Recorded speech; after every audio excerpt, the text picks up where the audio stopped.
এতদিন তো অনেক ধরনের ভিডিও দিয়েছি, আজকে নতুন একটি ভিডিও নিয়ে আপনাদের সামনে উপস্থিত হলাম।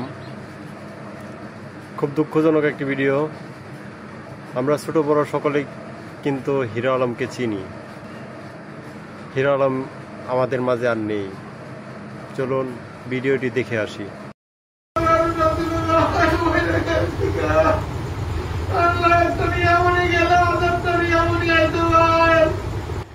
আমরা সকলেই জানি হিরো আলমের বউ রিয়ামণি কিছুদিন আগে হিরো আলমকে ছেড়ে চলে গেছে।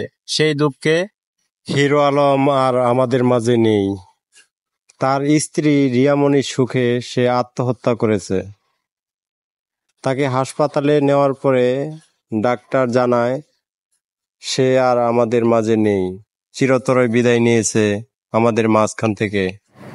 আমি প্রথমে ভেবেছিলাম হিরো আলম সত্যি সত্যি মারা গেছে, পরে দেখি না, মারা যায়নি। একটু জুম করে যদি দেখাই, দেখুন তার ঠোঁট লড়তেছে। আসলে কত ধরনের ফানি ভিডিও তৈরি করা হয়, কিন্তু এরকম ফানি ভিডিও আসলে করা ঠিক না আমার মনে হয়। তো মানুষ অনেক ধরনের ফানি ভিডিও বানায়, অনেক রকমের ভিডিও বানায়, কিন্তু মৃত্যু নিয়ে এরকম ভিডিও বানানো ঠিক কিনা আমি জানি না। তো মৃত্যু নিয়ে খেলা করা কিন্তু আসলে ঠিক না। মৃত্যু একদিন সবার দুয়ারে এসে পৌঁছাবে। সবাই ভালো থাকবেন, সুস্থ থাকবেন।